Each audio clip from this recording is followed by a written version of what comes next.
Hola a todas, hola a todos, a todes, bienvenidos, bienvenidas, bienvenides.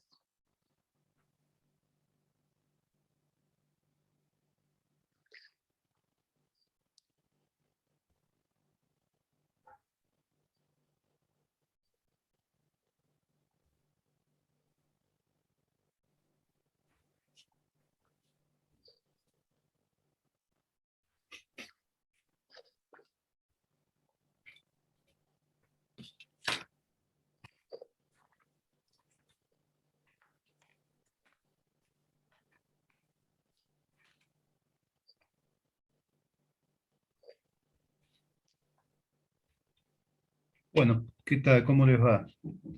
El plan de hoy es presentar la reunión en dos partes que van a estar articuladas. El título de la reunión de hoy es El amor a las máquinas y la idea es que en una primera parte va a empezar Benjamín Silva, va a presentar eh, un- un- una viñeta de un caso eh, en el cual él estuvo conduciendo la cura y va a hacer algún comentario seguramente en relación a la especificidad del amor a las máquinas. Y en la segunda parte voy a hacer algún comentario más específico sobre, quizá algún comentario sobre el caso de Benjamín y algo en relación al amor a las máquinas. Si les parece, vamos empezando, ¿no? ¿Te parece, Vamos, Benja? por supuesto, vamos. ¿Sí? Dale. Bueno, buen día, buenas tardes a todos. Eh, Nos propusimos hoy abordar lo diría así, más que el tema, el problema del amor a las máquinas. Eh, a propósito de un caso donde veremos que diversos detalles nos pueden hacer conversar al respecto. Nuestra vida está plagada de máquinas, digamos. Hace ya varias décadas, cada vez más, la pandemia ha ido acentuando un poco nuestra dependencia y nuestra relación de intimidad con cierto tipo de máquinas, máquinas que solemos denominar gadgets, celulares, tablets, computadoras. Eh, Sabemos, porque hay una tradición, digamos, respecto a esto en el campo freudiano, sabemos que eh, hacemos usos de goce de las máquinas, sabemos, a veces lo olvidamos, pero lo sabemos, que las máquinas gozan de nosotros también. Somos nosotros, digamos, objetos del sistema de las máquinas articuladas al sistema económico. Eh, es decir, hemos hablado suficiente sobre la relación de goce, digamos, entre los sujetos y las máquinas. Ahora, ¿se las puede amar? Es una pregunta que me gustaría que reverbere, digamos, que no la cerremos hoy, pero sí que al menos abramos algunas dimensiones de su problemática. La ciencia ficción ha sido generosa, digamos, al respecto. Ha dado numerosas imágenes, digamos, del encuentro amoroso con la máquina. No sé si vieron la película Blade Runner, inspirada en una novela de Philip Dick. Eh, bueno, eh, no es lo central de la trama, pero en paralelo, uno de los agentes, digamos, protagonistas, el agente protagonista de la película, se embarca en una relación pasional, eh, pasional amorosa, digamos, con un androide. Es una robot que tiene aspecto humano, y digamos, ahí no es tan clara la distinción entre el hombre y la máquina. El tipo sabe que se trata de una máquina de todos modos. Un aporte más reciente, lo conocerán también, es la película Her, en la que un tipo se enamora de la voz de su gadget. Eh,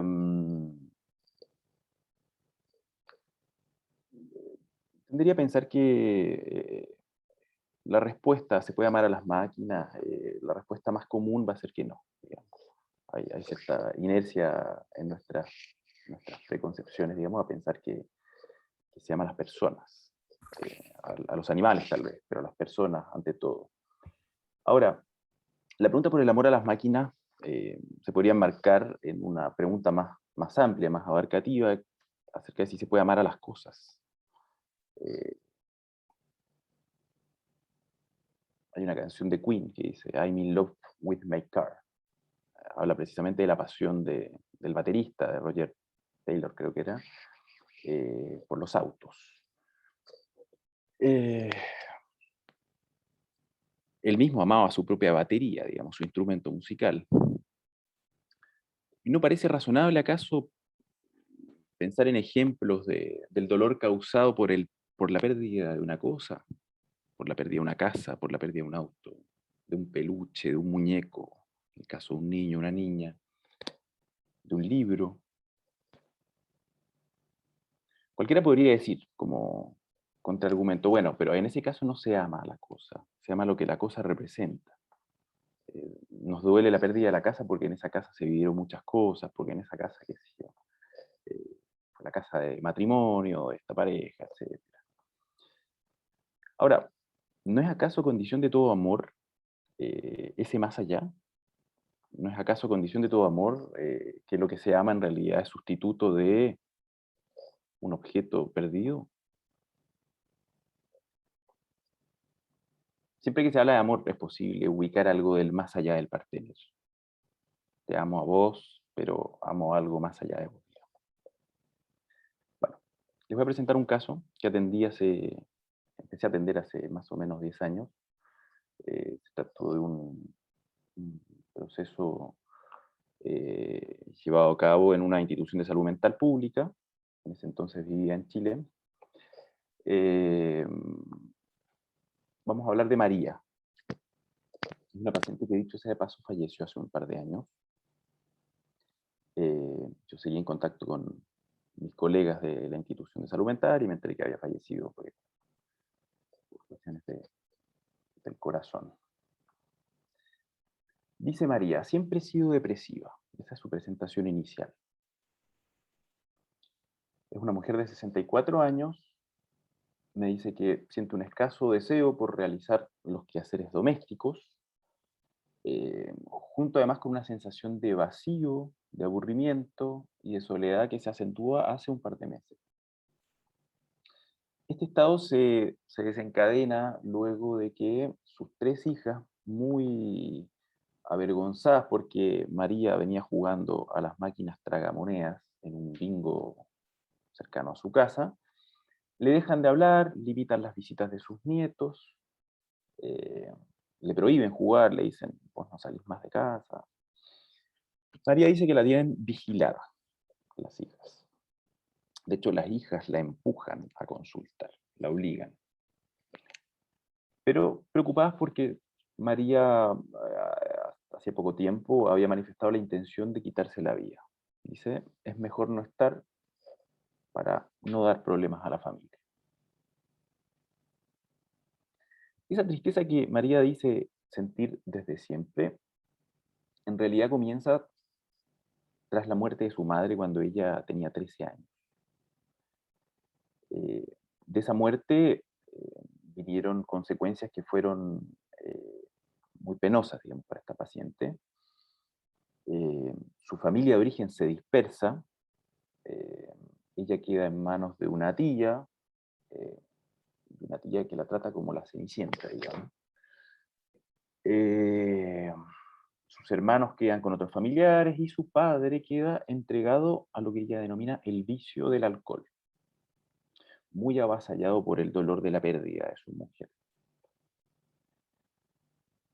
Como les decía, en relación a la Cenicienta, María sufre muy malos tratos por parte de su tía, constantes humillaciones a lo largo de su vida posterior, después de haber dejado de vivir con la tía, pasó por distintos vínculos, digamos, en los que ella se sintió humillada.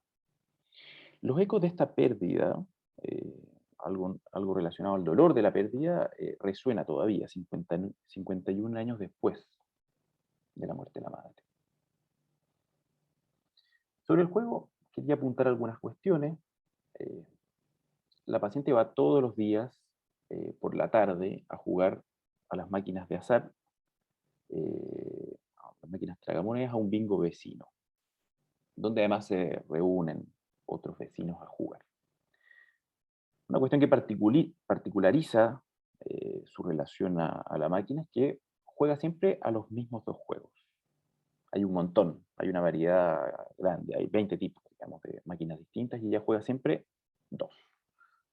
En uno, el objetivo es abrir cajas de regalo. Ella tiene que apretar un botón y en definitiva tienen que alinearse las figuritas de la pantalla para que se abra un regalo.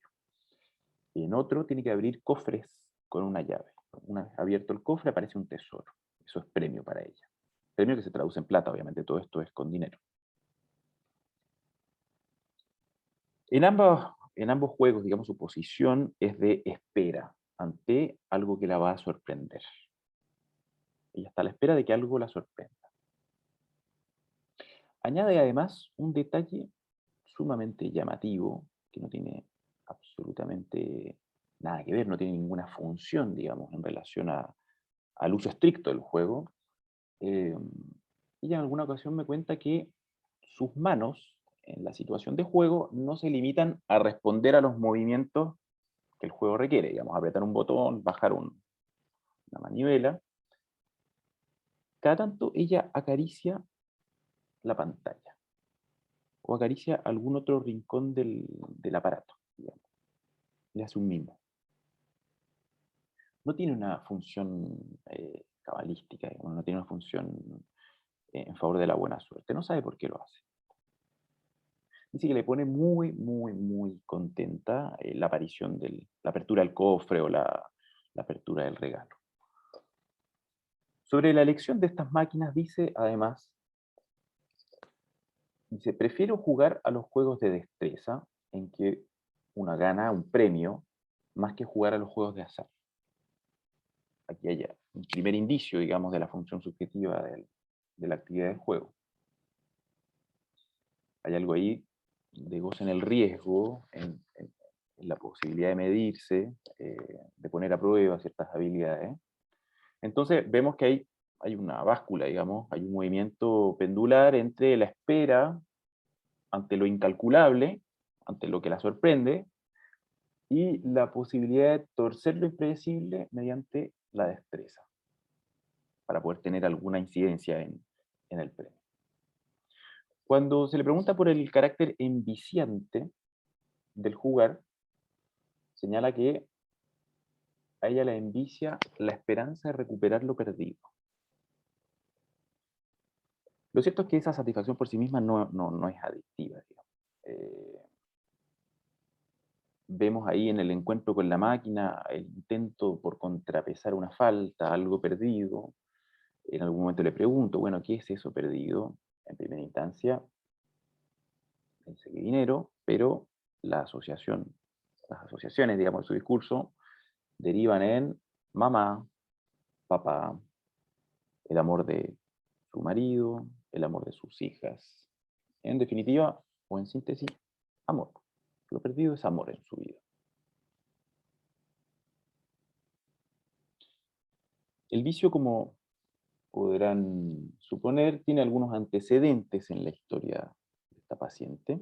Vicio es un significante que ella trae permanentemente a sesión. Dice en alguna ocasión que se siente como una alcohólica queriendo tomar. Tras alguna intervención mía, reconoce la relación entre su vicio y el del padre.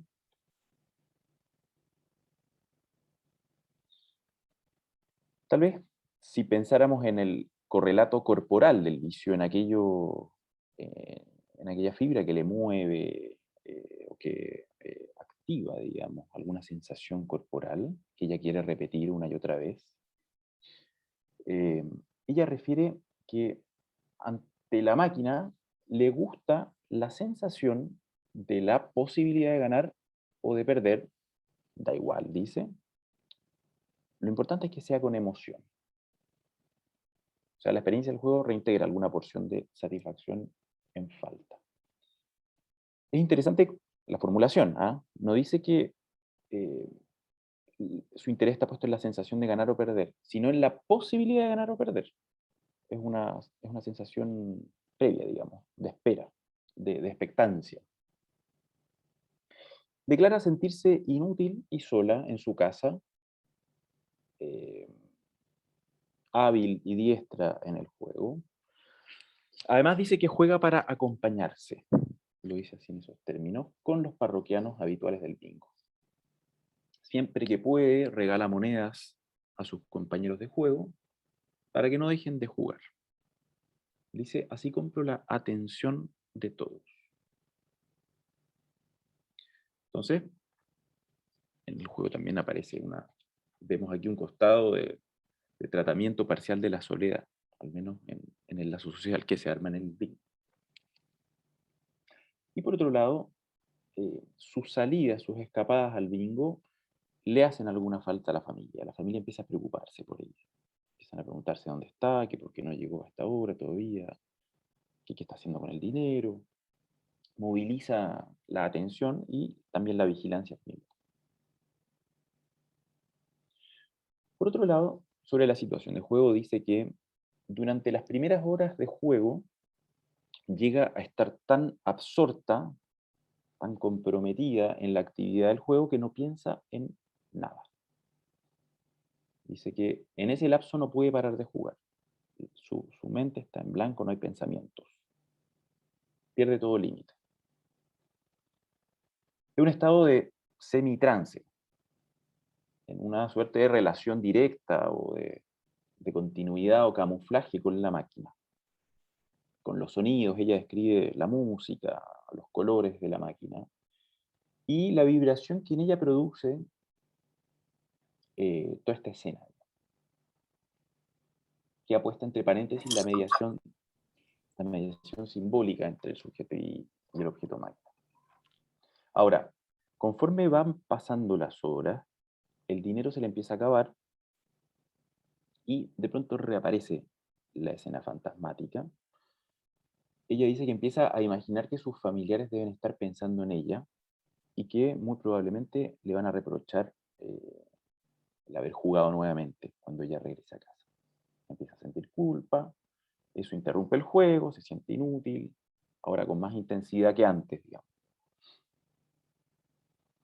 Eh, por otro lado, hay otra cuestión, otro detalle que merece detenerse un poco. Junto a esta culpa, a la culpa por la posibilidad del reproche, de lo que gastó, de que estuvo hasta tan tarde jugando, aparece una fantasía consciente, una ensoñación diurna, repetida cada vez que sale del bingo. Dice que siente que la gente que pasa en auto por la calle la mira como si fuera una prostituta. Ella sale tarde del bingo. Entonces, tiene la idea de que la gente, ella dice algo así como, ¿qué va a pensar la gente? Ver a una mujer parada en la esquina de un semáforo a estas horas de la noche con cartera y abrigo.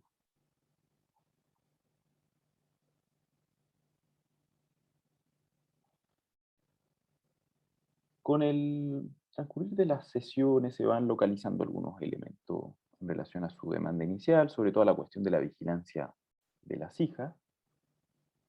Eh, Se despeja eso como un motivo de consulta de ella, queda ubicado como demanda de las hijas y se empieza a hablar y abrir un poco más eh, el discurso en torno a su historia, a la historia de las pérdidas, al dolor, al vacío, a la inutilidad. Se pregunta si será tan malo jugar a las máquinas. La mera formulación de esta vacilación, de esta pregunta, le permite ir vinculando la actividad del juego con algunas cuestiones de su historia.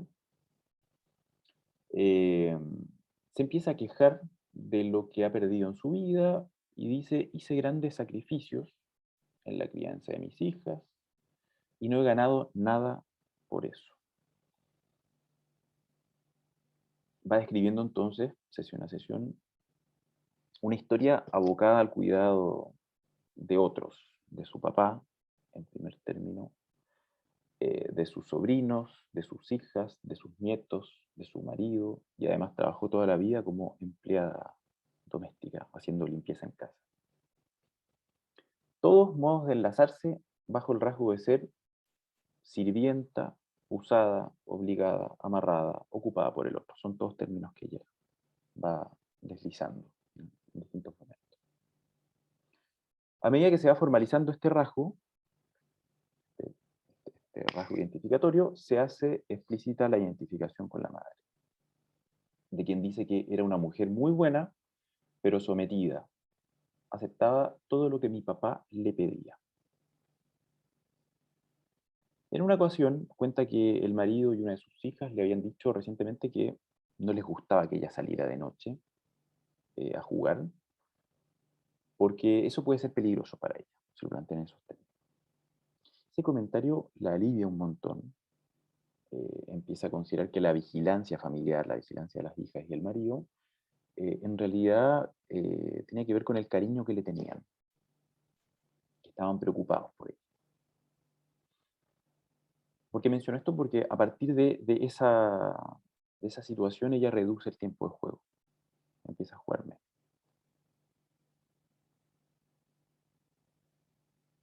Esa misma sesión, cuando puntualizo algo respecto a la relación inversa, digamos, entre el cariño del otro y el recurso de la máquina, mientras más te quieren, menos jugás, eh, relata una situación de infancia.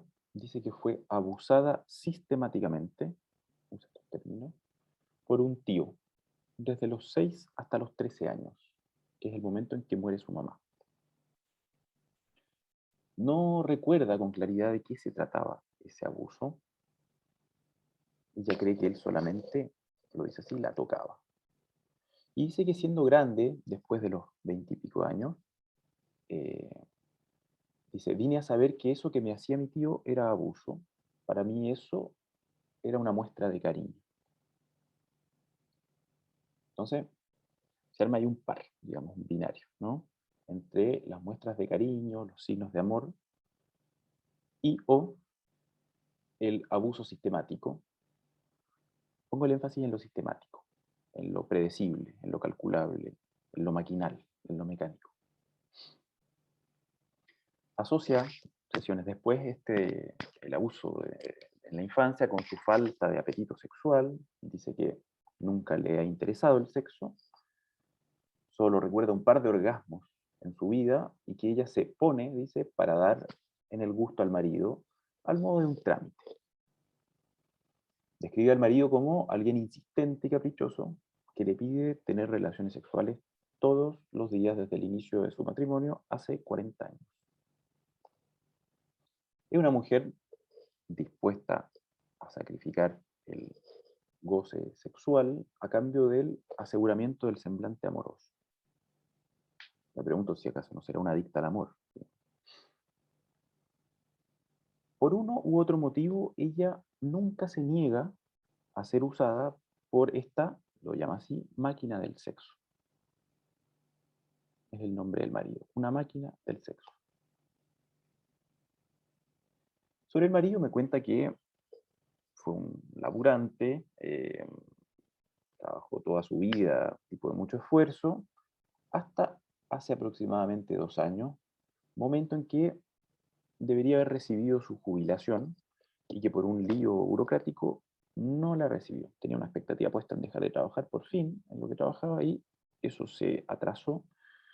Y el efecto subjetivo que produce eso en el marido es una depresión. Entonces, si bien continúa trabajando, después vuelve a casa muy desanimado a hacer dos cosas, básicamente. A ver televisión y a tener relaciones con María.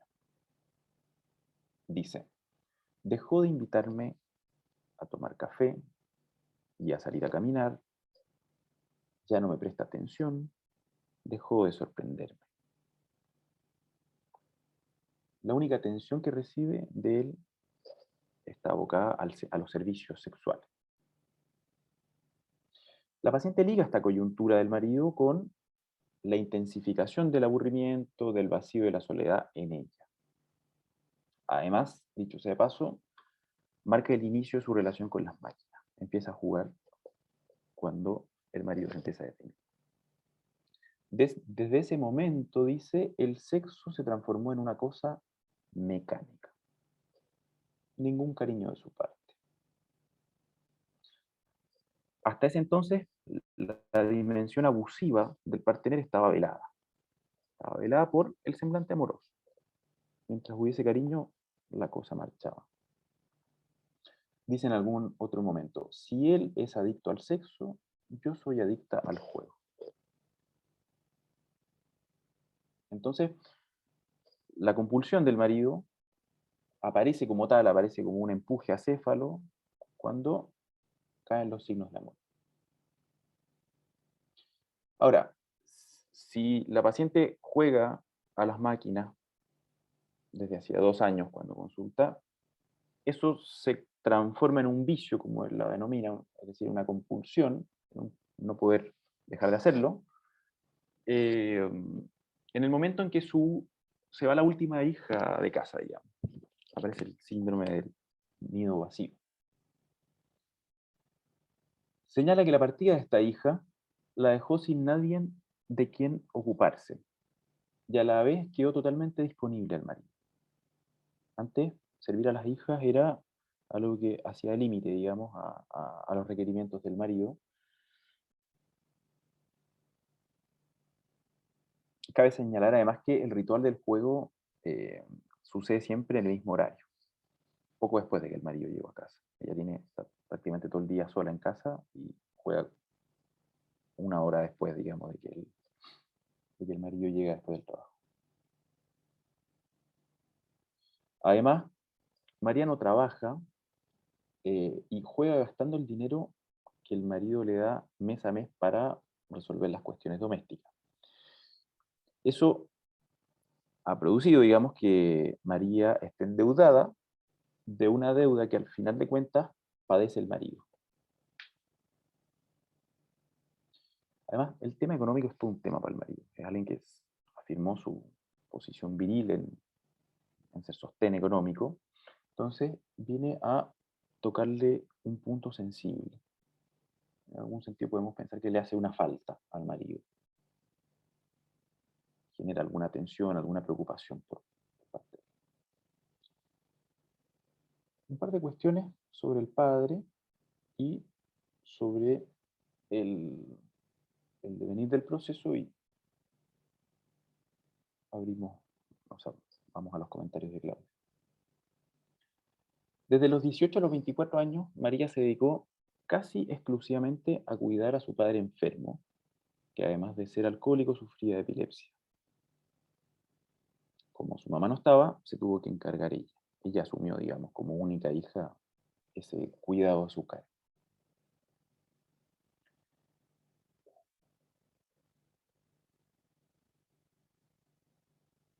Dice que cada tanto siente ganas de irse de su casa, dado el desamor del marido, pero no sabe cómo, o sea, más bien, sabe que no podría hacerlo, digamos, porque desde que su madre murió vivió toda su vida allegada en casas ajenas. Cuestión que hoy en día le resulta imposible imaginar. Al fin tuvo su propia casa, digamos. Conforme va avanzando el proceso, el espacio analítico se va transformando en una salida más. Salida hasta ese momento era el bingo, digamos. El análisis empieza a constituirse como una salida alternativa a el aburrimiento y la soledad en casa.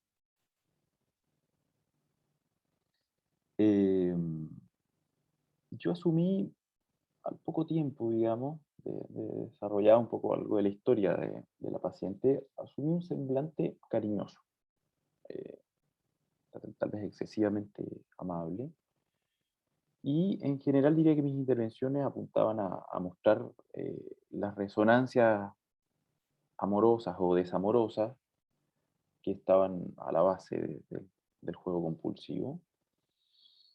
En ese marco transferencial, ella, alguna sesión, me cuenta que está más tranquila, y que ha decidido, dado que no está dispuesta a separarse del marido y vivir en otro lugar, por la vida que tiene, por la historia, digamos, de desalojo que ha vivido, eh, ha decidido estar, dice, sola acompañada.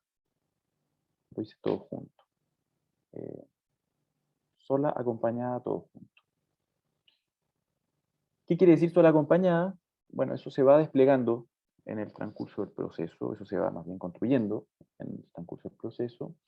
Implica cuestiones tan prácticas y tan cotidianas como dormir a veces en otra habitación, no dormir junto al marido, saber adecuarse a los ciclos de ánimo del marido, si está muy malhumorado, bueno, salir de casa, ir a la plaza, dar una vuelta, eh, escuchar algunas cosas, no quedar tan pegada, digamos, a las palabras, a los enunciados del marido, a los pedidos explícitos además del marido, eh, poder interpretar a veces lo que quiere decir detrás de lo que dice el marido. Dice, para querer es necesario un poco de distancia.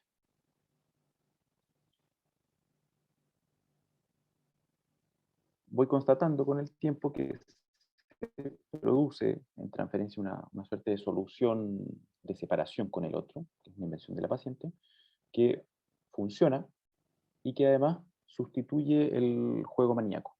Eh, Nunca deja de jugar la paciente, pero empieza a elegir, digamos, empieza a decir, bueno, este día tengo ganas, este día no tengo ganas de jugar. Voy a jugar tanto hoy. Hay algo del juego que se regula. Eh, Hasta ahí con el caso. Tengo algunas ideas por ahí teóricas, pero tal vez las puedo ir comentando después, conforme vayamos conversando, y doy la palabra a Claudio. Bueno, ya que es un espacio de juego y se me ocurre proponerles algo. Eh, Como hay un caso y está bastante desplegado el caso, quizá tengan algunas preguntas sobre el caso y escucho que Benjamín tiene también alguna idea que comentar. Yo no sé si alguno quiere hacer alguna pregunta o hacer algún comentario de caso, y en todo caso desplazo el comentario de este para otro momento. Eh, ¿Qué se les ocurre? ¿Quieren comentar algo? ¿Alguien tiene alguna pregunta?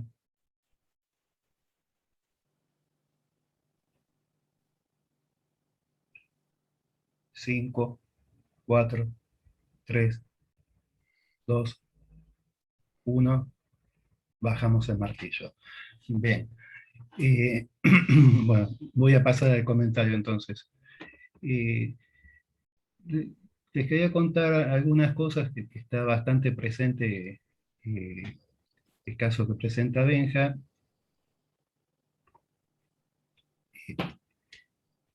Permite leer algo de lo que presenta Benja, pero no es específicamente un comentario sobre el caso que presenta Benja.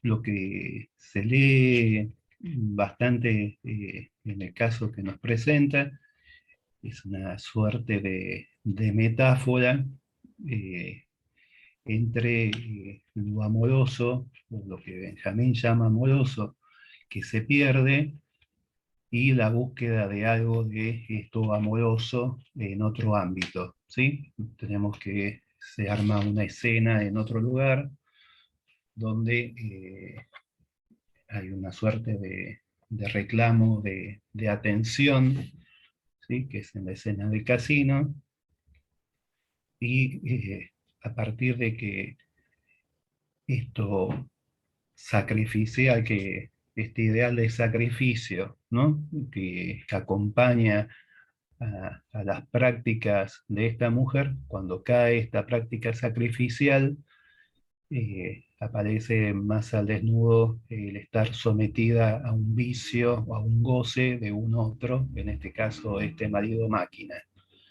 Y la máquina lo que provee es algún tipo de regulación que no posee el marido, ¿sí? Hasta que a lo largo del tratamiento empieza a aparecer algún tipo de regulación que Benjamín llama distancia, ¿sí? Donde se puede adquirir algún tipo de distancia. Ustedes saben que los juegos, estas máquinas de juego, son bastante modernas, en especial estas máquinas de las que habla Benjamín, son contemporáneas nuestras y son contemporáneas de los discursos que habitamos nosotros, ¿sí? Eh, Les voy a contar otra cosa y ahora volvemos a esto. Eh, los otros días leía, hay una sección que les conté que a mí me gusta, de un diario argentino que se llama Crónica. La sección esta se llama Cosa de Locos, y en este diario, en esta sección que se llama Cosa de Locos, sale una noticia que me llamó la atención, porque de lo que habla es que el título era Fanático de las maquinitas de peluche develó el secreto para agarrar los muñequitos de forma sencilla. ¿Sí? ¿Ustedes conocen las maquinitas estas de... ¿Sí? ¿Me dicen que sí? Bien. El titular me pareció bastante convocante, hay un secreto, me interesa, entonces me fui a leer cuál era el secreto. ¿Sí? No es el secreto este de las leyes de la atracción, es otro secreto, pero bueno, es un secreto al fin. Eh, que el que devela el secreto es un señor que se hace llamar Avicet, y señala que supuestamente el juego, esta maquinita, funciona de acuerdo a los intentos que se hayan realizado. Dice que mientras más intentos hayas tenido con la máquina, la garra, el dispositivo este para tomar los muñecos, empieza a tener más fuerza. Dice, por eso está bueno jugarlo en lugares donde haya mucha circulación, da nombres, Sacoa y demás. Dice, donde hay variedad de circulación de gente y ya se hayan hecho muchos intentos con esa máquina. ¿Sí? Ante la noticia hay comentarios de la gente, y la gente de lo que habla es que estas máquinas de peluche funcionan con algo que se llama porcentaje de retorno, y dicen que hay un sistema por el cual la garra va teniendo más fuerza a medida que esto va viendo más jugadas, y eso lo que posibilita es que se pueda tomar el peluche y que no se caiga. Yo no sé si alguno de ustedes jugó, pero el problema es que baja la garra y cuando va a agarrar el peluche, suelta el peluche. Usualmente hay algún peluche grande, la gente dice, me voy a llevar el peluche grande, es el más imposible de agarrar, hay que apostar a los chiquitos estos, ¿no? A los más chiquitos. Así que ya tienen una enseñanza para el día de mañana, que vayan a las máquinas de peluche. Haber sabido esto antes. Y bueno, La de veces que perdí. les voy a pedir que tengan presente la experiencia de Lucila. El no saber de Lucila lo que hace es que, ¿qué dice acá? Entonces los últimos serían los primeros. Sí, lo que no se puede saber es quién va a ser el último, ¿no? Es como, pero bueno, pero sí, algo de eso hay. Les pido que tengan presente, eh, en el caso de Benjamín especialmente, que hay hay un trueque que hace esta mujer, hay un uso que hace esta mujer, donde hay un pasaje de lo que serían los juegos de azar. ¿Sí? Ella va a un bingo y elige un determinado tipo de máquina, donde son máquinas de habilidad, ¿sí? Y les pido que tengan presente esta, esta enseñanza que hoy les traigo, que es este porcentaje de retorno, ¿sí? Que a más juego, posibilidad de ganancia. Si ustedes prestaban atención, hay algo en el caso de Benjamín mencionaba que hay una suerte de espera de esta mujer para tener una ganancia, ¿sí?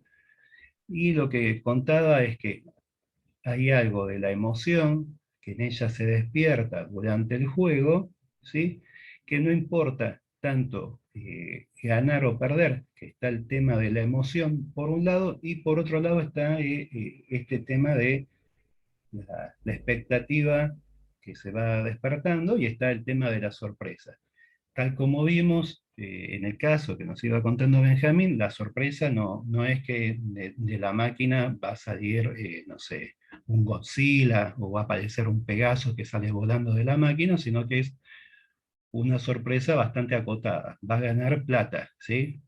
Cuando uno tiene la idea de sorpresa, esto, sabe que en el cumpleaños va a recibir una sorpresa, y siempre las sorpresas son acotadas, son manejables. Si le tiran una bomba atómica en la casa, es una sorpresa, pero no es una sorpresa anhelada, ¿sí? Entonces, hay algo de la sorpresa que es controlada. De hecho, hay veces que eh, la sorpresa sale de control, y eso se verifica bastante en la clínica del obsesivo. Las chicas lo habrán sabido, que caen con un regalo y el tipo pone una cara de traste, porque justamente lo que pasó es que lo sorprendió. No era la corbata con 3 rayitas que había visto en el negocio, y le había dicho, qué linda corbata, cómo necesito una corbata, cómo me gustan las corbatas, sino que es otra cosa. ¿Sí? Bueno, Eso, perdón, Clau, eso sí. lo trabajamos hace un par de años cuando vimos la concepción del juego de Lacan en el seminario 12, digamos. Ahí de Algo voy cada... a, Ah, algo voy ¿vas a para ahí? retomar. Sí, algo voy a retomar, pero comentá. Dale, dale, total. Lo que define a la posición del jugador, dice ahí Lacan, es la expectativa de algo inesperado, que suceda algo inesperado, pero sobre el fondo de espera. Porque tomando lo que vimos la clase pasada, la llegada de lo inesperado absoluto, digamos, es el encuentro tíquico, es el encuentro con lo real. Más bien acá hay la espera de aquello que sorprende, pero enmarcado en lo esperable, digamos. Claro. Eh, Está bien. Sí, sí. Bueno, voy a retomar por ese lado un poquito. Tenía pensado un poco más adelante, pero sí, sí. Las dos reuniones anteriores, lo que se trató es el tema del azar, pero hay algo de lo que se verifica en los casos y demás, es que el azar del que se trata en el juego compulsivo no es el azar lacaniano. En todo caso, lo que podemos verificar el azar lacaniano es en la clínica o en un primer momento de encuentro con alguna práctica que, lo que sería la contingencia del encuentro con algún tipo de práctica que hace que un sujeto se anude o se adhiera a esa práctica. Eso usualmente es contingente, pero después en la práctica lo que se trata de evitar es la contingencia. Eso también se verifica en la clínica con consumos, donde hay una afiliación a un determinado producto, porque se sabe lo que se va a acceder con el determinado producto. No se espera esto, que salga un Pegasus o que aparezca un Godzilla de la botella de vino, ¿no? Lo que se espera es que haya una repetición y dar las condiciones de posibilidad de que esa repetición de goce esté presente. Bueno, les decía que algo de las máquinas, estas de las que hablamos, son de nuestra época. Varias veces hablamos de la caída a nivel de la época, de la caída del padre o del imago paterna. Hoy dejaré a contar algo de eso, pero por otro sesgo. Hay una intervención de Miller que se encuentra en un texto que se llama, ¿la que dice Marta? Acotar el efecto de azar. Sí. Me parece interesante. Sí, la idea es justamente, eh, si hay algo también en las máquinas, esto que tomaba Benjamín del caso de lo maquínico, de lo repetible. La máquina funciona con un software, y el software ese determina qué va a suceder. Hay un porcentaje de posibilidad, esto que se llamaba porcentaje de retorno. Se sabe el porcentaje de ganancia que va a dar la máquina. El jugador no sabe en qué momento va a suceder, pero sabe que va a haber una ganancia, se puede inclusive saber cuál es el porcentaje, y va a depender también del número de jugadas previas, en esto que alguien decía de que los últimos serán los primeros, ¿sí? En algún momento esa ganancia va a suceder. Entonces, la mención que traía Benjamín al seminario 12, eh, ahí Lacan plantea una suerte de juego entre tres significantes en la neurosis, ¿no? Donde se juega entre saber, sujeto y sexo, y lo que sucede en el jugador es que se borra uno de los significantes, que sería el significante del sexo, donde podría haber una apertura a algo de lo diferente, y el sujeto queda relacionado con el saber.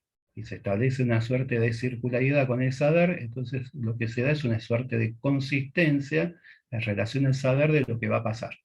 Es decir, ganancia en algún momento va a haber. Y eso clínicamente se escucha con la idea de recuperar. ¿Sí? Se va perdiendo, pero en algún momento voy a ganar. ¿Sí? En algún momento tiene que aparecer la ganancia. Bien. Bueno, les contaba que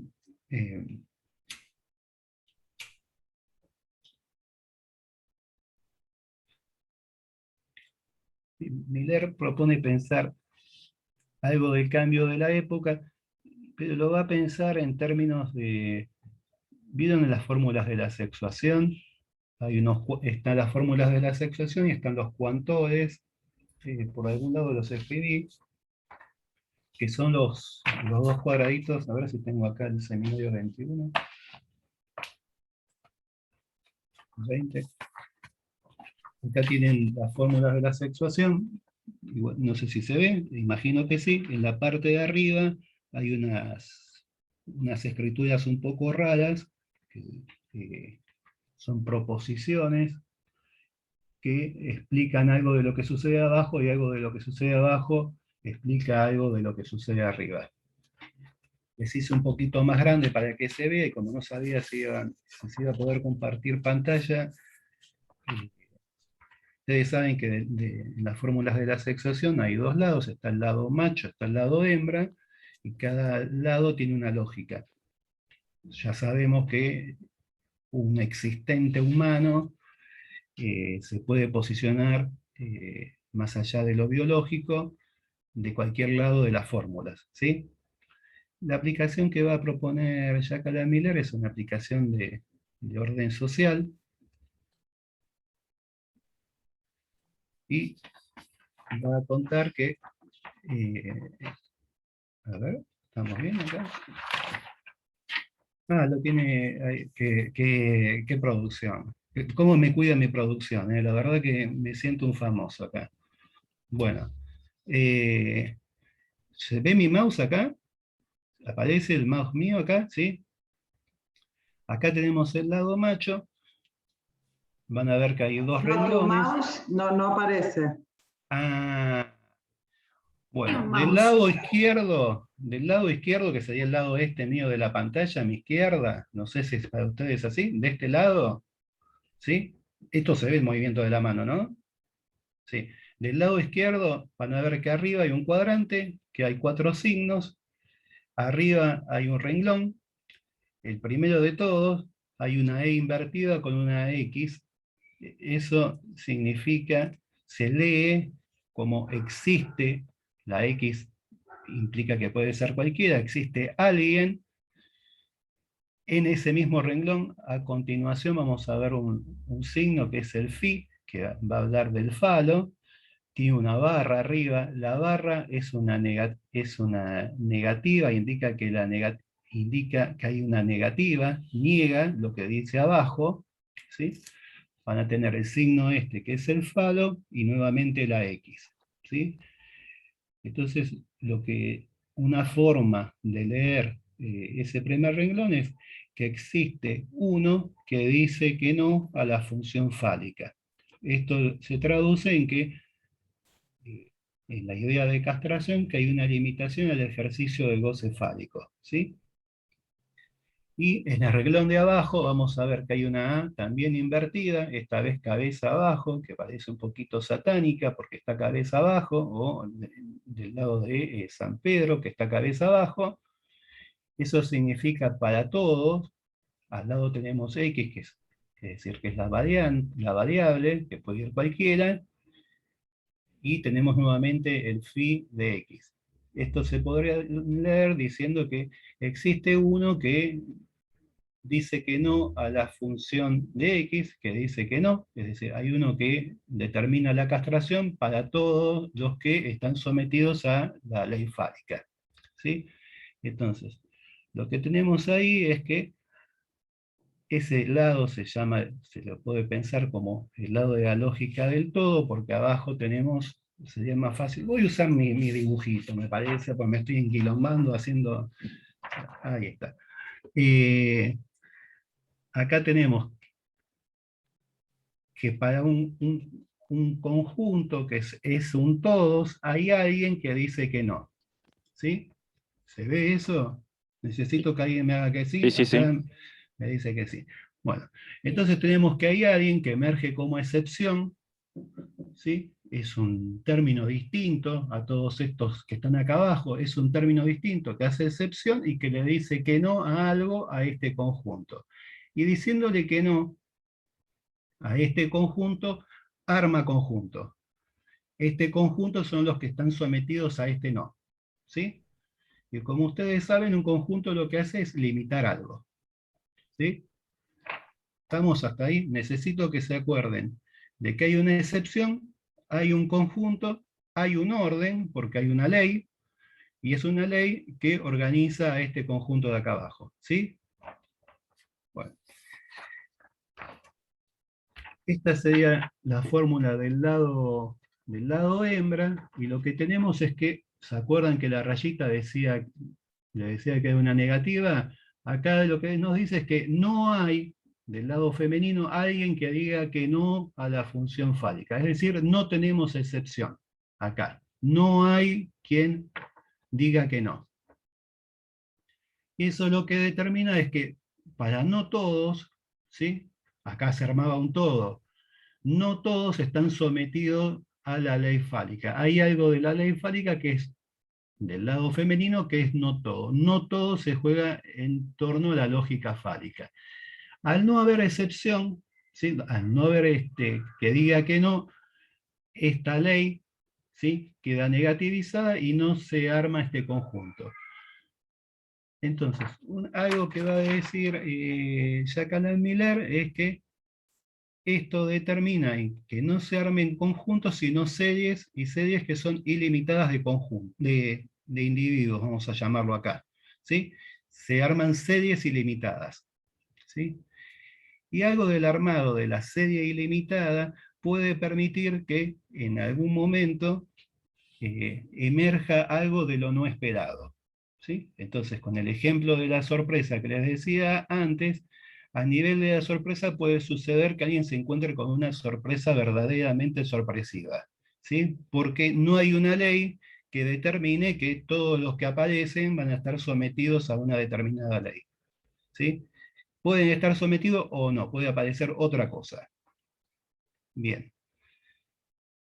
Entonces, estas dos lógicas, lo que las utiliza Miller es para explicar algo de pasaje de época, de lo que sería la ley, de que sería del lado del todo, sería la ley del lado del nombre del padre, de la época del padre, donde hay un padre que hace excepción, y que hoy día eso se llama patriarcado, que determina una ley a la cual quedan sometidos todo un conjunto. ¿Sí? Y el pasaje a la época actual, que varias veces se la llama como al ascenso al cenit del objeto A, ¿sí? Estaría del lado del no todo, donde no se arman conjuntos, sino se arman series, ¿sí? Que ustedes ya saben que hoy día, por ejemplo, hablando de series, tenemos esto que se arman series, ¿sí? Se cayeron las películas de autor y lo que tenemos son series interminables de series. ¿Sí? Se arman series ilimitadas. Lo que produce eso, una de las cuestiones que produce eso es que haya una excepción, lo que hace es que haya identificaciones, por ejemplo, identificaciones fuertes, identificaciones a algo o a alguien uniformes, ¿no? Uno podría pensar que todos los de conjunto tienen la posibilidad de identificarse a ese que está exceptuado. Cuando ese que está exceptuado no está, las identificaciones se dispersan, ¿sí? Entonces lo que hace es que, nuevamente, el conjunto mismo se refuerza con identificaciones y al no haber identificaciones y no se arma un conjunto, no hay una comunidad de identificación. ¿Sí? Eso hace que se desarme algo del régimen identificatorio. ¿Estamos bien ahí? ¿O viene, sí? Acá me dice Sí, sí. Verónica que sí. Bien. Bueno. Lo que tenemos también es que en un régimen con algún tipo de ley es un régimen previsible, ¿sí? Si yo vivo en el hemisferio sur, sé que el 21 de diciembre va a venir el verano. Entonces es muy posible que venga el calor, ¿sí? Y sé que el 21 de marzo va a venir el otoño y sé que va a venir el fresco. Entonces me puedo ordenar el placar y puedo empezar a acomodar la ropa.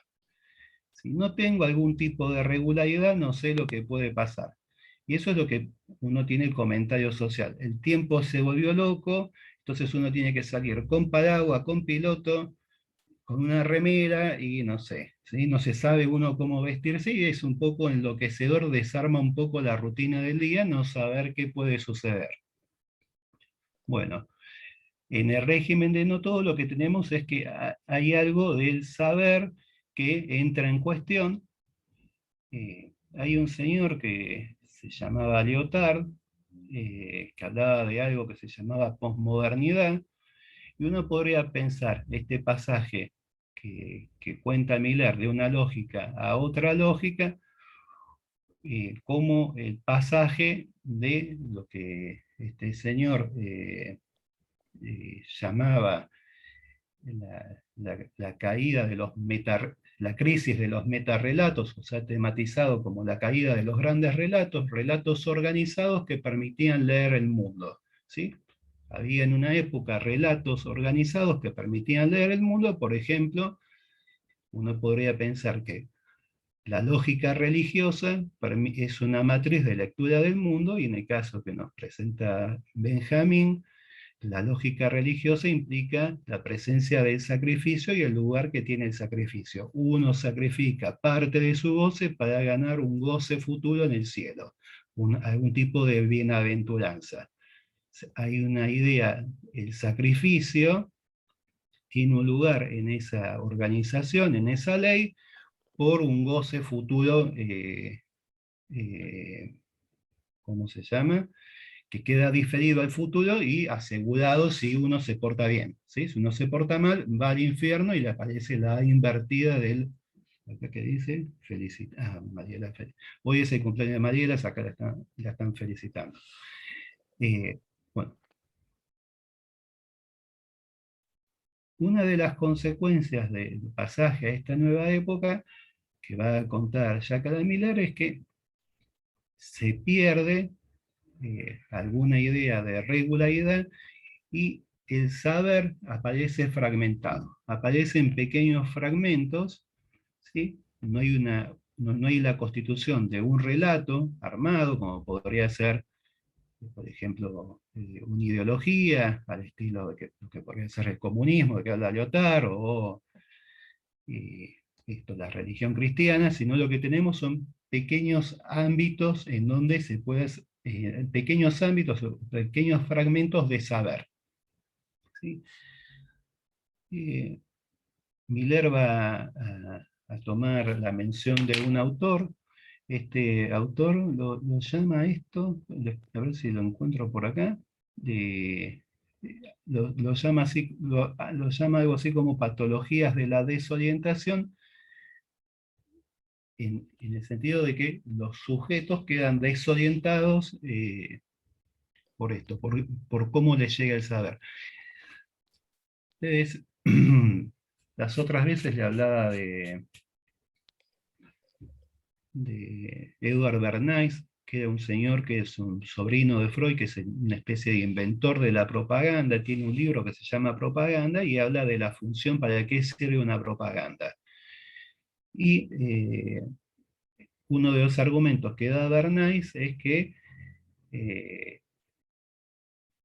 a nivel de la política, la Constitución de los Estados Unidos determina que alguien puede acceder al poder a partir de un voto.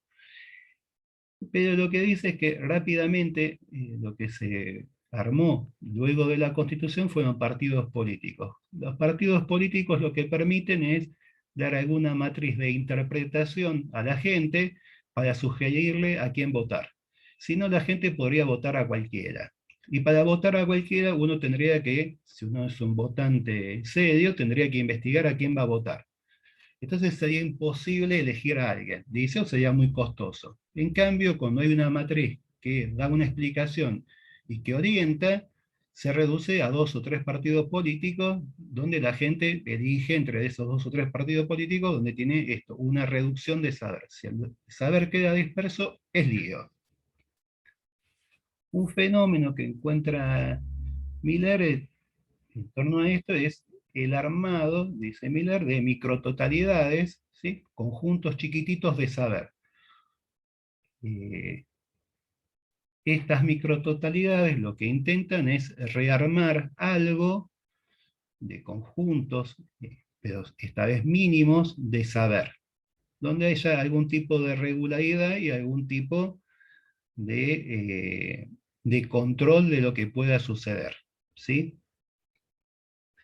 Y lo que va a decir Miller es que hay, en el caso extremo, hay determinadas personas que se ocupan de forma monomaníaca de una determinada porción de saber. Saben todo acerca de una porción de saber. Después de otras cosas no saben demasiado, ¿sí?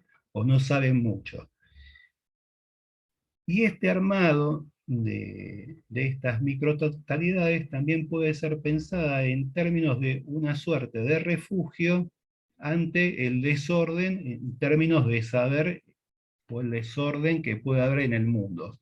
Encontrar algún lugar con algún tipo de organización de saber, encontrar algún lugar previsible, ¿sí? Ordena un poco la vida en el caos.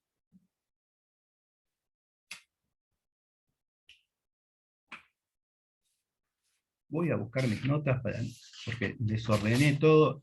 Yo me muevo más en la lógica del no todo, así que desordené todo, pero ahora voy a tener que ir un poquito a el lado micrototalitario o a ver por dónde vamos. Bueno.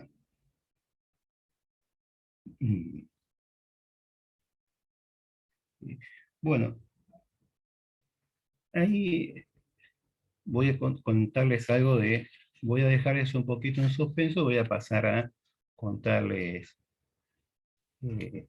algo del caso de Benjamín. Como tenemos el armado de esta micrototalidad o este armado de alguna zona controlable, lo que hace es esto, darle alguna estabilidad al sujeto, ¿sí?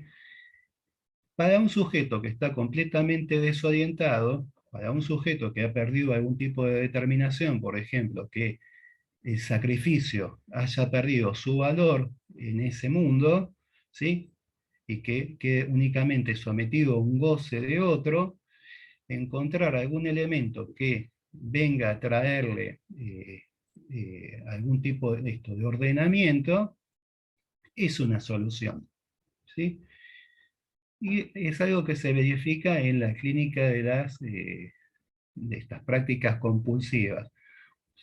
Tenemos muchas veces sujetos que, como podría decir, huyen hacia adelante, empujados por algo, muchas veces hay presencia de angustia que empuja hacia adelante, y los momentos en donde se desarma el mundo, ¿sí? Ustedes tienen, por ejemplo, en psicología de las masas, el ejemplo que da Freud cuando se desarma la masa en el momento en que muere el líder, ¿sí? Donde se queda decapitado el líder o muere el líder, se desarma la masa y lo que va a decir Freud es que lo que hay es un monto de angustia que moviliza a la gente, ¿sí? Entonces salen todos corriendo para cualquier lado. Hallar algún tipo de solución, hallar algún tipo de refugio, trae esto. Es un modo de encontrarle tratamiento a, por ejemplo, la angustia, ¿sí? Y lo que tenemos muchas veces en la clínica esta de las prácticas repetitivas es que nos encontramos con sujetos que huyen de la angustia, huyen hacia adelante y en algún momento la psique, como mencionaba antes Benjamin, hace que se encuentre con algo que viene a traerle una solución. Ese algo puede ser cualquier cosa que le trae solución, ¿sí? En este caso lo que tenemos es que se encuentra esta mujer con el juego, y lo que aparece clínicamente es que para el sujeto eso es una solución a un problema. Entonces, también lo que verificamos es que, como para ese sujeto eso es una solución, no lo concibe como un problema. Los que lo van a considerar un problema son aquellos que están cerca de este sujeto, es decir, la familia, los amigos, la pareja y demás. Esos otros van a encontrar un problema en donde el sujeto encontró una solución para un padecimiento, ¿sí? Ante lo cual, clínicamente se verifica que esos sujetos son traídos por otros, ¿sí? Y ese sujeto no siempre encuentra esto, un problema en donde el resto del mundo encuentra un problema, encuentra algo que estabilizó, algo que se estaba desarmando. Esto nos puede llevar a pensar, por un lado, a determinar tipos clínicos, ¿sí? Nos puede servir para establecer algún tipo de diagnóstico que encuentra en eso que encontró, en esa solución, que da esa solución, y por otro lado, a nivel de la práctica, nos permite establecer también algún tipo de distinción entre tiempos de llegada de quien consulta. No es lo mismo alguien que llega con una solución a alguien que llega con un problema. Clínicamente eso establece algún lazo distinto con el practicante y con la expectativa del tratamiento. Hay un señor, un colega porque es analista, no es porque tenga alguna relación conmigo, ¿no? Que se llama Domenico Cosenza, él trabaja en relación a anorexia, creo que es él el que habla de un momento en el que el síntoma es egosintónico, es decir, que trae algún tipo de solución, y un segundo momento que es egodistónico, donde este síntoma se enfrenta al sujeto y muchas veces lo empuja a alguna posición mortífera, ¿sí? Esto en las clínicas de prácticas repetitivas.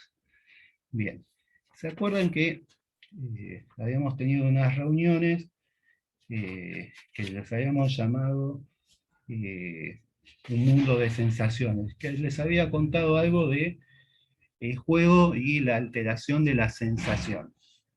Y había partido en aquel momento de el malestar en la cultura, donde Freud contaba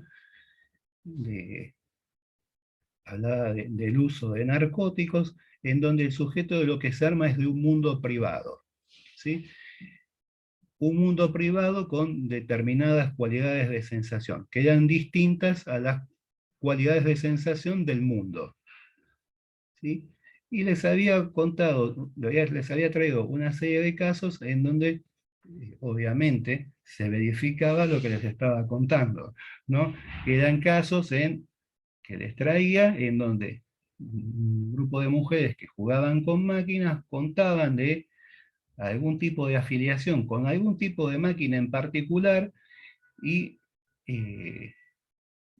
decían que en el encuentro con esa máquina se alteraba algo de la sensación, ¿sí?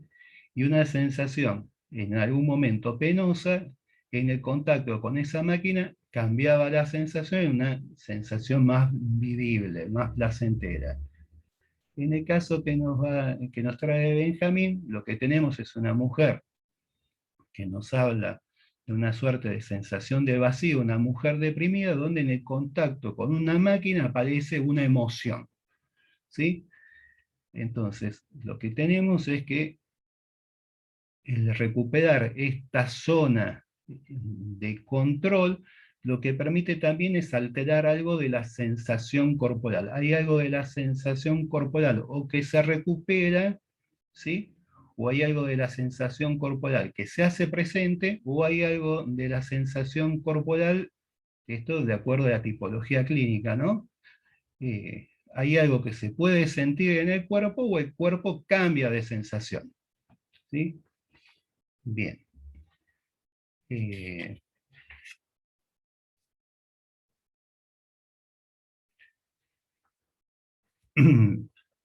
Entonces, en el armado de este mundo privado, uno lo puede pensar en términos de lo que les contaba antes de estas micrototalidades en este mundo desordenado, ¿sí? Y en el caso particular de Benjamín lo podemos pensar en términos de cuando cae la instancia sacrificial. ¿Se acuerdan que esta mujer hace una compulsión a partir de que se va la última hija, que es la última de la serie del sacrificio, ¿no? Ella siempre atendió a alguno. Cuando cae eso, se desarma algo de la lógica sacrificial y el imperativo de demanda sexual del esposo aparece con esta condición de goce. Bueno, cuando se puede eh, organizar eso, les decía, lo podemos pensar como una suerte de micrototalidad o en términos freudianos como un mundo privado. Y cuando les contaba aquella vez de esto de las sensaciones, también le contaba cómo era el armado del casino. Ustedes vieron que los casinos, al igual que los McDonald's, son un poquito repetidos. Y al igual que los McDonald's, uno sabe lo que va a conseguir, ¿sí? Uno cuando va a McDonald's difícilmente se encuentre con un Pegaso o un Godzilla, a no ser que venga en la cajita feliz, ¿no? Que venga encerrado, chiquitito de plástico y controlable. No se va a encontrar con una rareza o con una verdadera sorpresa. Eh, y uno podría pensar que el casino reproduce en amplia escala lo que alguien va a encontrar en la máquina en escala menor, ¿sí? Ustedes saben que el casino tiene una arquitectura particular y es un ambiente que está bastante controlado. Se sabe qué música va a haber, se sabe qué colores, qué iluminación va a haber, se sabe inclusive con qué gente uno se va a encontrar. En el caso de que nos traía Benjamín, aparecía una regularidad de los concurrentes, donde a esta mujer se le permitía armar algún tipo de lazo social con estos otros, a los que ella ayuda y sacrifica parte de su dinero para ayudar a los otros, ¿no? Donde se restablece algo de lo sacrificial. Y ahí lo que tenemos es que algo de lo que mencionaba Benjamín en relación al seminario 12, algo en relación al saber, como se trata de un espacio de juego, los juegos lo que tienen justamente es que de alguna forma están reglados. Y nuevamente, al estar reglados, lo que traen es algún tipo de regularidad. Y esto que les contaba antes de esta maquinita con la garra, ¿sí? Donde este señor encuentra una regularidad en la maquinita para sacar peluches, también les decía que está en el software de la máquina, se sabe qué porcentaje de retorno va a tener de ganancia a alguien. Y en el caso de Benjamín, lo que teníamos es que esta mujer permuta o empieza a jugar con juegos donde aparece una sorpresa, ¿sí? Eh, que ella los llama juegos de habilidad, pero uno lo puede pensar que son juegos en donde participa controlando algo. No es el entero azar, no es el puro azar del que venimos contando que alguien escapa. Con alguna habilidad ella podría lograr algo. Hay hay una pensadora, una cineasta, filósofa, es una mujer que es una artista multimedia que se llama, les voy a leer el apellido, pues medio difícil, se llama Ito Stey, se los voy a escribir, Steyer, a ver si se los escribo acá, se los voy a escribir acá en grande, que tiene alguna intervención relativa al juego. Entonces, en algún momento ella hace una comparativa, dice, en ese momento hay una serie de personas que está crítica en torno a concebir a la guerra como un juego. Ustedes vieron que con el uso de los drones y demás, hay algo de, se convoca a participar en la guerra a soldados y muchas veces sucede que estos soldados o son gamers o tienen algún entrenamiento estilo gamer.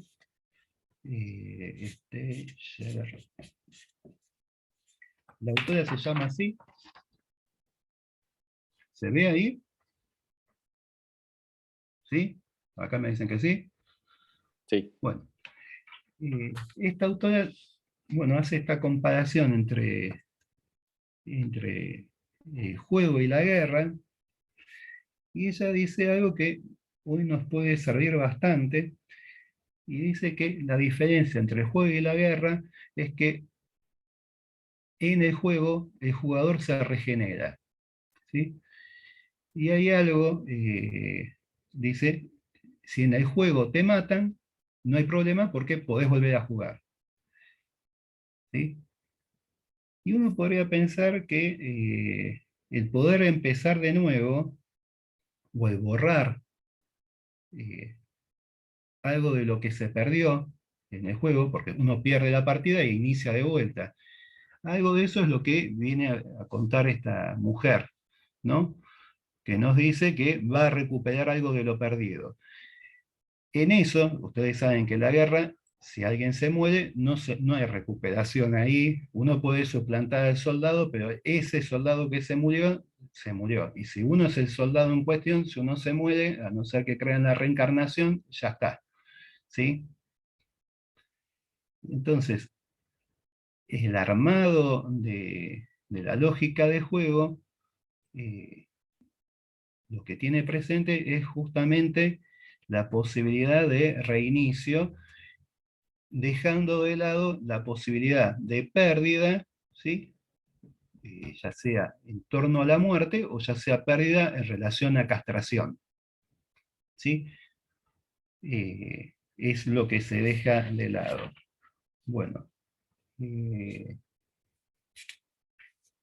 bueno, y en ese caso no les diría nada más que estábamos hablando de por qué la afiliación a determinada máquina, por qué esto que Benjamín llama amor, que uno lo podría tomar irónicamente, llamar amor a la relación con una máquina, especial en una época donde genera un producto que es una máquina, una época que está marcada por la forclusión de las cuestiones del amor, ¿sí?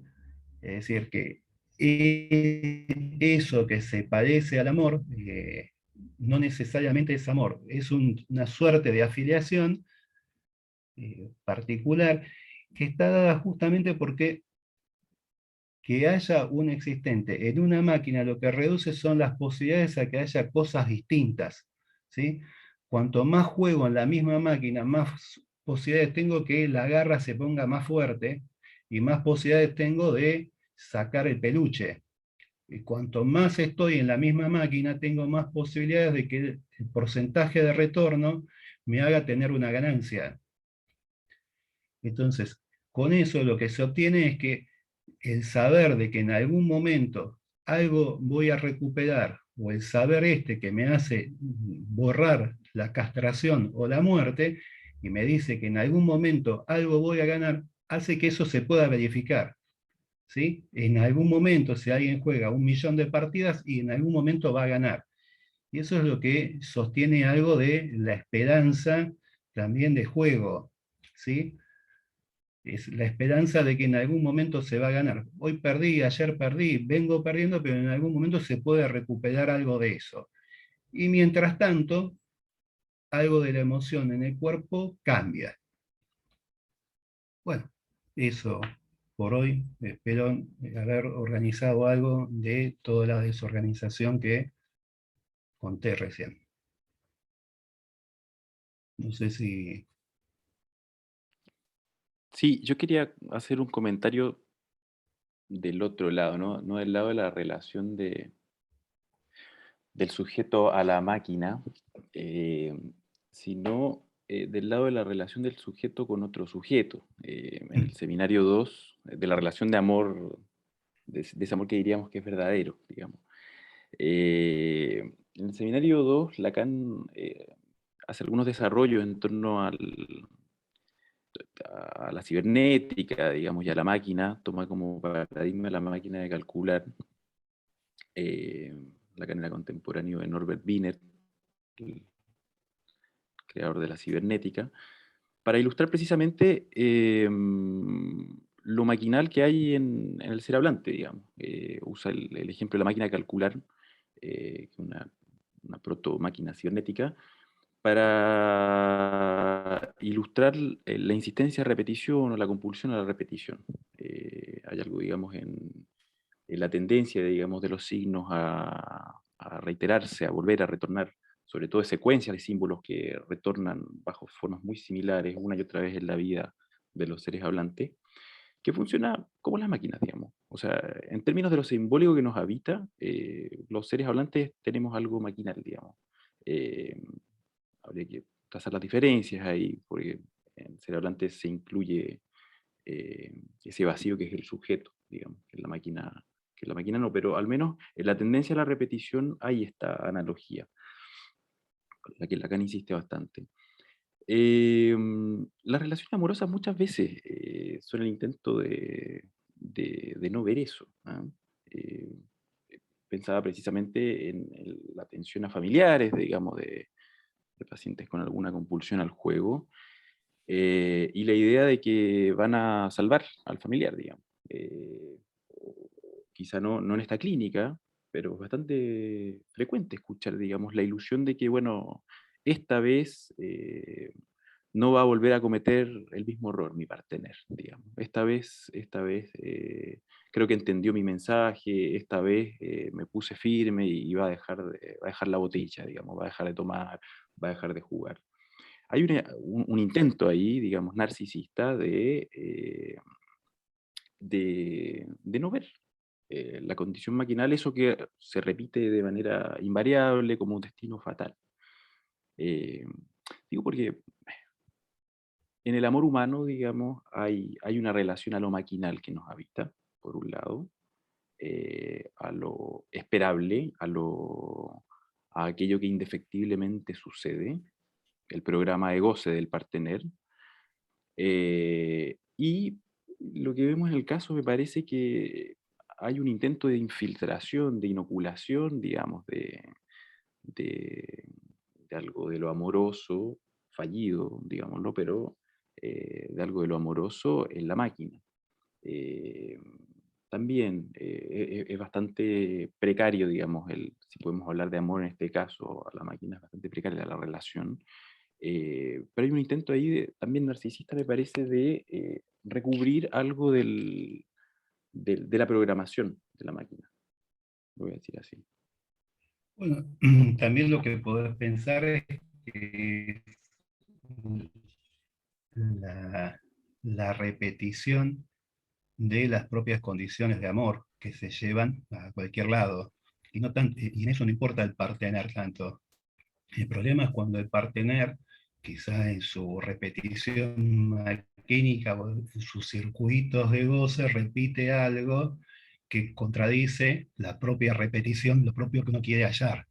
Claro. En ese caso, lo que empieza a aparecer es esto, series en donde la gente dice, buscando tal cosa me encontré con tal otra, y empieza a contar cuáles son sus condiciones de amor en los tratamientos, ¿no? Empieza a contar cuál es la condición de amor que encuentra, ¿sí? Se Y después, dice, sí. esto que vos contabas, de esto de las adictas al amor, uno puede entender o pensar ahí que hay una repetición en las condiciones de amor que velan algo o intentan velar algo de las condiciones de goce del partener, donde el otro se corre, ¿sí? Se insiste y se insiste y se insiste en que ese otro sea como se espera que sea, Claro. ¿sí? Con condiciones de sufrimiento. En ese sentido, en sentido grueso, digamos, hay cierta equivalencia entre el marido y la máquina en tanto partener, digamos.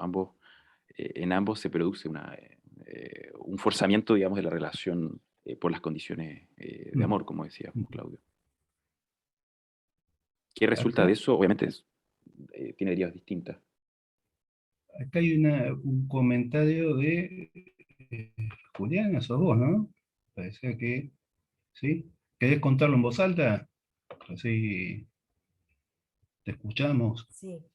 No, me gustaron mucho las dos exposiciones, Benjamín y Claudio, les agradezco. Lo que pensaba por ahí en algunos casos, cómo se reactiva ese circuito de, bueno, perdí, ahora vuelvo a empezar.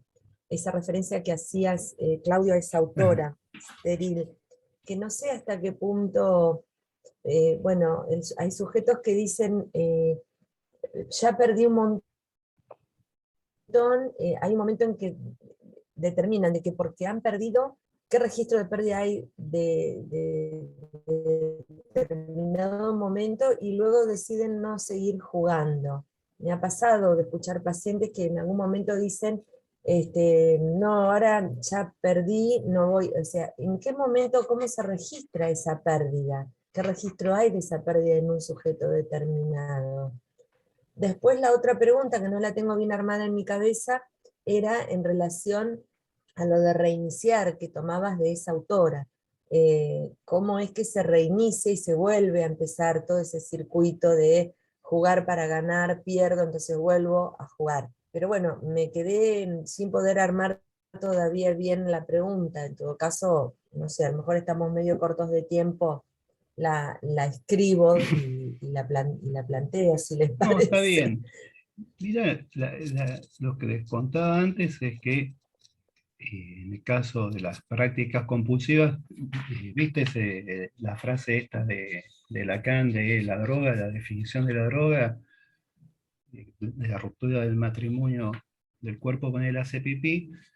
La mención que trae Lacan es la mención a Juanito, y lo que cuenta es un determinado momento de mucha angustia en Juanito, dice de angustia pura, ¿sí? En donde Juanito puede ir para un camino y en el caso del uso de la droga se toma otro camino. Uno puede entender a partir de ahí que la droga viene a ser una solución a la angustia generada por estar casado con el matrimonio con el hace pipí. Entonces, uno puede entender que hay algo de la práctica compulsiva, si uno lo generaliza, esa idea de drogas y las desustancializa, porque finalmente Lacan no habla de sustancia, habla de algo que se llama droga que permite hacer esto. Si uno toma ese ejemplo, uno podría pensar que hay una huida hacia adelante, ¿sí? Una huida en contra de la angustia, ¿sí? Es decir, si el tratamiento analítico lo que pretende es algo de lo que pretende es un atravesamiento de la angustia, ¿sí? Lo que tenemos es una huida y un no querer saber de nada de la angustia pura. Y en ese caso uno podría pensar que el mecanismo del juego tiene presente justamente la evitación de la angustia. Y los momentos de angustia, en la exposición que hacía, estaba demarcado por castración y muerte. Y en ese punto, la solución al problema de la muerte y de la castración está dada por la evitación. Y la evitación se da en estos juegos que pueden no terminar nunca. Y es lo que puede relanzar una serie interminable de un circuito, otro circuito, otro circuito, otro circuito, otro circuito, otro circuito. Y en eso tomaba la frase de Steyer, de Ito Steyer, de esta autora, la idea de reinicio, ¿sí? Porque si alguien muere, ¿sí? Esto puede reiniciar el juego. En cambio, en la guerra, ¿sí? Que es una práctica humana que necesita de la presencialidad usualmente, la muerte del cuerpo no permite que haya reinicio.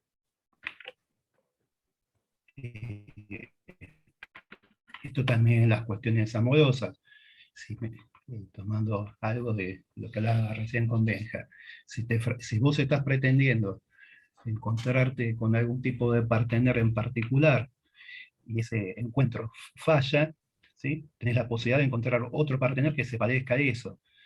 Los otros días me contaba alguien de las charlas por una aplicación que se llama Happen.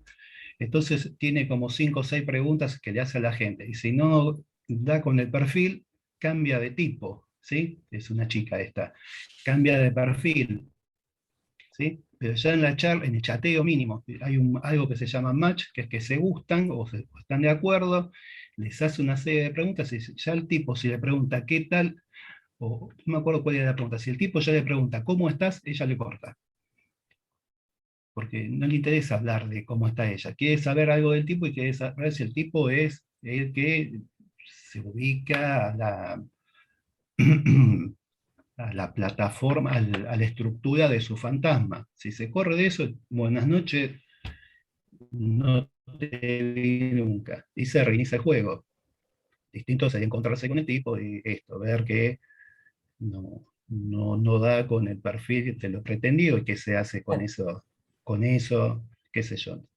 No mide 1,84, mide 1,78. Y bueno, no sé. No hay ninguna marca, no hay ninguna marca, es un reinicio. En No eso, deja ninguna marca. el reinicio es lo que permite, ahora, quizá haya alguien que tenga registro, haya tenido algún tipo de relación con la castración, o algún tipo de tramitación de la angustia que le permita esto, asumir, bueno, que la angustia será un tope y no querrá pasar por eso.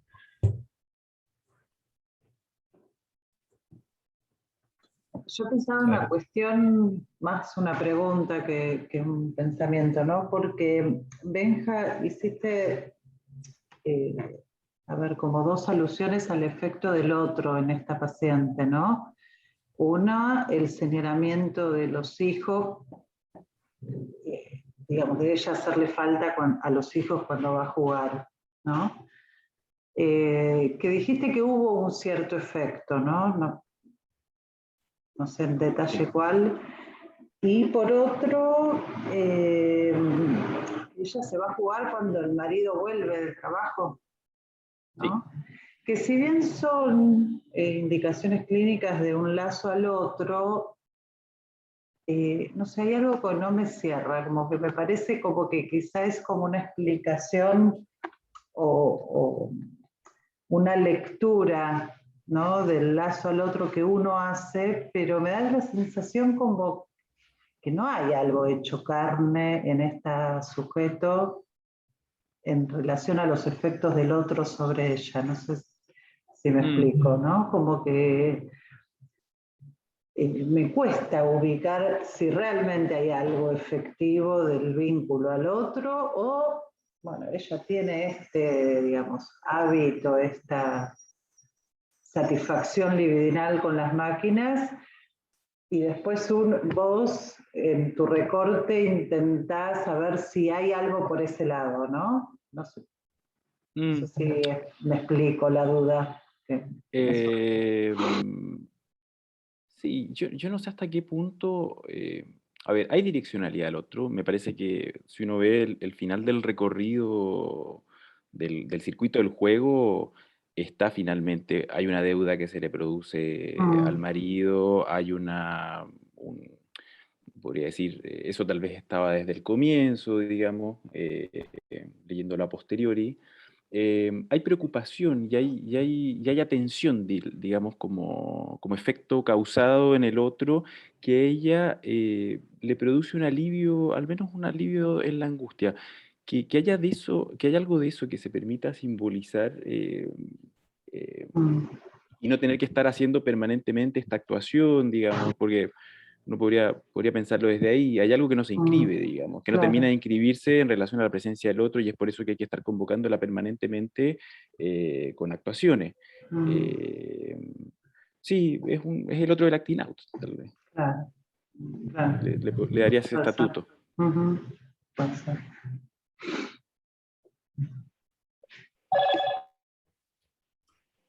Che, y si 38, si veo bien, ¿es así? Sí, estamos en la hora. ¿Alguien tiene alguna... Bueno, acá alguien tiene una acotación que es Diana, que dice debo retirarme. Así que vamos a tomar eso como premisa, como máxima universal, y nos retiramos todos. La próxima es en 15 días y van a presentar van a comentar unos casos Verónica y Omar, ¿no? ¿Es así? Acá Omar no me dice que sí, sí, ahí me dice que sí, Omar. Así que para la próxima tenemos dos casos que no son de nuestra clínica, así que quizás los podamos compartir para que ustedes los tengan y así se hace también más conversado. No es así, Claudio. No es así, no es así. Hubo un cambio Tuve un efecto de de último castración recién, momento. se dan cuenta, ¿no? Que me acaban de barrar así muy feo. Bueno, así que seguimos la próxima con una gran sorpresa, para mí una sorpresa verdadera. Chao, nos Un vemos. abrazo. Buena semana.